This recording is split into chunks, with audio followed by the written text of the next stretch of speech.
Next question. Do they drug test overseas? Do teams drug test? Yes. Yes, they're going to drug test you. If you blow it down, if you on the weed, like Stephen A. say, they're going to drug test you. They're going to drug test you. Every country that I have been to, 90% of them drug test. I played in South America. In DR, I wasn't there long enough. Colombia, drug test. Chile, drug test. Argentina, drug test. Thailand, drug test.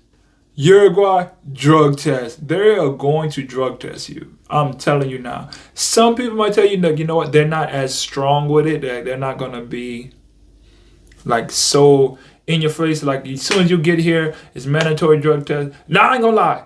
Japan, Asia, off the plane, you're getting drug tested. So you can say, well, I didn't play. I haven't been playing. I just been at home or whatever. If you're coming into the country, and especially if you're coming into Asian countries, you're getting drug tested off the rip. Off the bat, as soon as you get in the country, 1 or 2 days, you're getting drug tested off the rip.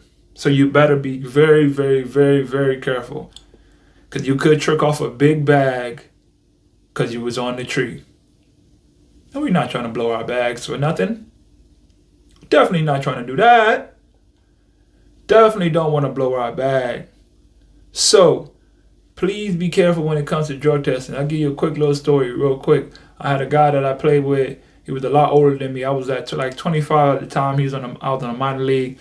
He was on the minor league team with me. He was like 10 years older than me.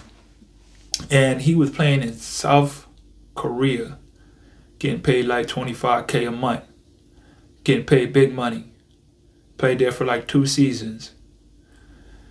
He ended up getting drug tested because one of the other players got drug tested. And he was smoking at the time as well, but he was like, he got by. Because there's so many ways to trick it off and get over on the drug test. If you want to be one of those people, I have seen so many people, I'm not even going to lie to you. I ain't never been able to scam off on the drug test because a lot of the times, as soon as you go to go take that piss and you ready to go do it, they're right here. I'm watching you.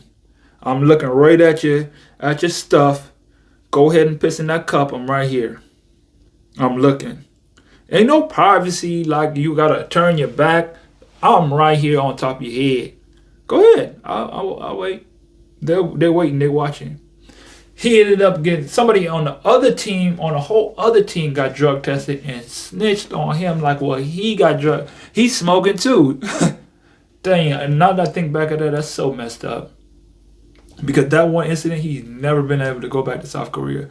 And he was getting paid. He was like, I was getting paid so much money. You gotta think about it, he's getting paid like around $25,000 a month. I don't think anybody want to give that job up. For playing basketball, I'm talking about, and you gotta understand, once you get these opportunities to make it to some of these countries, you do not want to mess that up.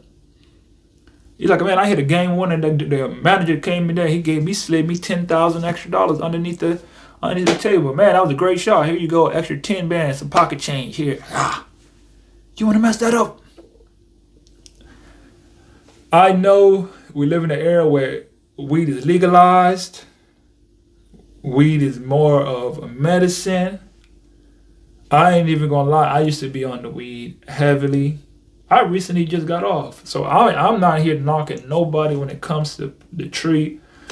But everything comes with a risk at a price. Good price, that's up to you. It's your decision. I ain't never telling nobody to do nothing with their life. But if you're playing basketball, 90% of the people, 90% of teams, 90% of organizations, leagues, they're probably going to drug test you. So be aware of that. What's up, guys? I just dropped my new ebook, 6 Must-Have Steps to Be an Overseas Basketball Player. You know, I've been playing for the last 9 years. I got all the steps and the traits that you need to start your journey with networking, with getting a mentor, all the things that you need to start your journey to be a protege. So go get that ebook, click the link in the bio, and make sure you get your steps to being that overseas pro one day. Let's go. Next question. Do overseas basketball players pay taxes?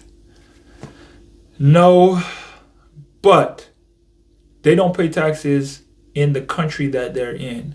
Once you get paid, once you get handed a salary, they are going to give you,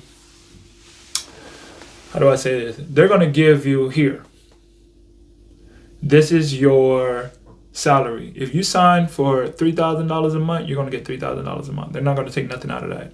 Your agent fees, that's going to be covered. That's going to be covered. You ain't got to pay no taxes. But I will tell you this, because it has happened to me, and a lot of these situations has happened to me. Once you come back home, see, think about this scenario. You've been playing for 7 years. You've been getting paid decent money. Let's say you've been getting paid, let's say $5,000. You made a consistent $5,000 a month for 8 months out of the year for 5-6 years. That's excellent. Not a lot of guys can say they did that. Not even close. That's excellent. Say you're really good and you get a good contract, 2-3 years, and you're getting paid 100, 200,000. You know, because that's what your goal is. You do want to go play in some places where they're gonna pay you some real bread. Like you want to get them 100,000, $10,000 a month. You balling. Don't get it twisted. If you're making $10,000 a month, you making some really good money. And the government want to know where you getting this money from. So even though you're not paying the team or whatever take care of the taxes in their country, you're gonna start having to account for those taxes in the country that you live in. And if you come from America like I did, oh, they hit me with a mean fine. I hadn't filed my taxes playing after like 4, 5, 6 years, and I had to file. Boy, they hit me with a mean. I'm still dealing with tax issue problems with them because of that. Don't take it lightly.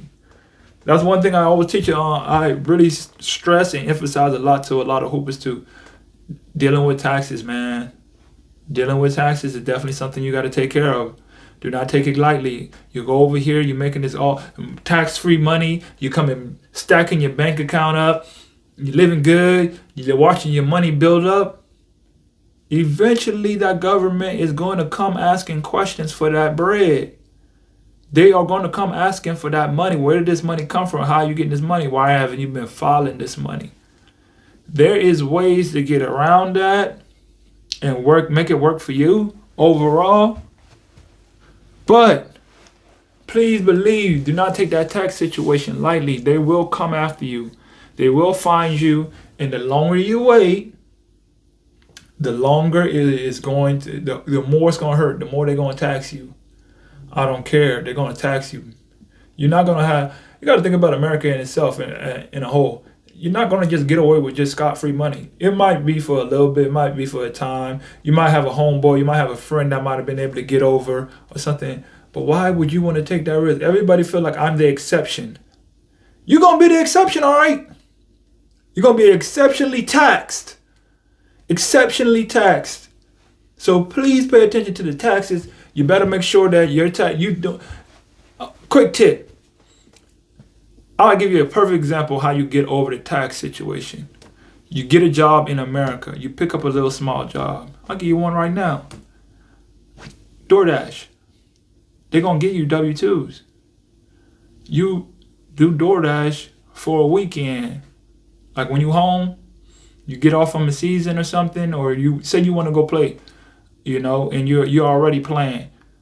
Well, when you come home in the summer, do DoorDash for the summer. Why? Because now you got a W-2 and now you can file that for your taxes. They just want to see you getting paid something. Now you got something to show them. You're always going to have a paper trail. If you keep that money at a certain amount, you're making $4 or $5 grand, and you just put DoorDash, and then you just put, I work 2-3 months, They ain't gonna come ask for nothing because you work here at DoorDash. It don't matter where you got all the rest of that. Now, that's just a tip. You use that however you want. But don't quote me. But that's just a way to kind of move around the whole tax issue. There's just little things. You always want to get another job, not to put your main job, because it's too hard to you don't want them going inside your pockets and taking your money. We're trying to keep money in our pockets instead of having people take money out of our pockets. That's the whole point of the game. Keep the money in your pocket, stack it up, run it up. So that's one key.